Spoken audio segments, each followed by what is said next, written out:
Di dunia pengadaan barang dan jasa pemerintah, ada satu praktik yang umum banget, tapi penuh dengan jebakan tersembunyi, yaitu saat satu orang memegang dua jabatan krusial sekaligus. Yuk kita bedah bareng risikonya. Nah, pertanyaannya sederhana, tapi jawabannya ini bisa menentukan nasib sebuah proyek, bahkan karir seseorang.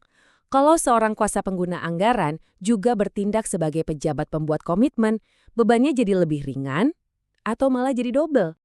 Oke, sebelum kita jawab, kita perlu kenalan dulu nih sama pemain utamanya, KPA dan PPK. Siapa sih mereka? Pertama ada KPA, singkatan dari kuasa pengguna anggaran. Gampangnya gini, KPA itu pejabat yang dikasih kuasa untuk mengelola sebagian anggaran di unit kerjanya. Dialah yang pegang kendali anggarannya. Lalu ada PPK atau pejabat pembuat komitmen. Nah, kalau menurut peraturan presiden yang berlaku, PPK ini adalah eksekutornya. Merekalah yang punya wewenang mengambil keputusan yang bisa bikin uang negara keluar. Contoh paling nyata ya, menandatangani kontrak. Terus, apa boleh satu orang pegang kedua peran ini? Jawabannya, boleh. Peraturan pengadaan kita secara eksplisit memperbolehkan KPA untuk berangkap jabatan sebagai PPK. Jadi ini bukan praktek ilegal ya, ini sah menurut aturan mainnya. Nah, karena ini sah secara hukum, disinilah muncul pertanyaan paling krusial. Kalau seorang KPA memakai topi PPK, apakah tugas-tugas PPK-nya jadi lebih ringan? Ada semacam diskon tanggung jawab gitu? Dan jawabannya adalah tidak. Sama sekali tidak ada. Ini poin yang super penting. Ketika seorang KPA merangkap jabatan jadi PPK, dia itu menanggung 100% semua tugas dan tanggung jawab seorang PPK, tanpa terkecuali. Coba deh lihat daftar tugas PPK menurut peraturan. Mulai dari nyusun spesifikasi teknis, bikin rancangan kontrak, sampai ngendaliin pelaksanaannya. Semua ini adalah tanggung jawab penuh yang nggak bisa dikurangi, meskipun Anda juga seorang KPA. Biar makin kebayang, kita coba lihat sebuah studi kasus ya, sebuah cerita pengingat tentang apa yang bisa terjadi kalau konsep ini disalahpahami.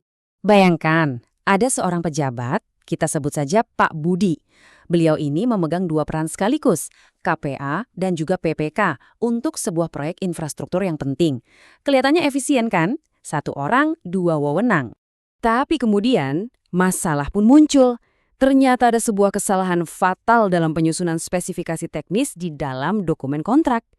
Cuma detail kecil yang kelewat, tapi dampaknya luar biasa besar. Dan ingat, menyusun spek teknis itu tugas inti siapa? Betul, tugasnya PPK.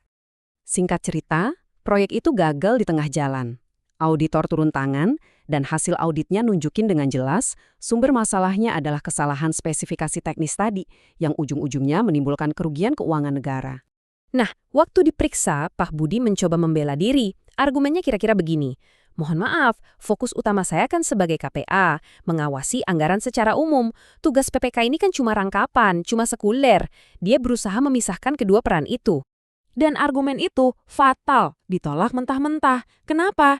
Karena di mata hukum nggak ada itu istilah peran utama dan peran tambahan. Begitu Anda menjadi PPK, Anda menerima seluruh paket tanggung jawabnya. Titik. Jadi ini dia inti dari semuanya.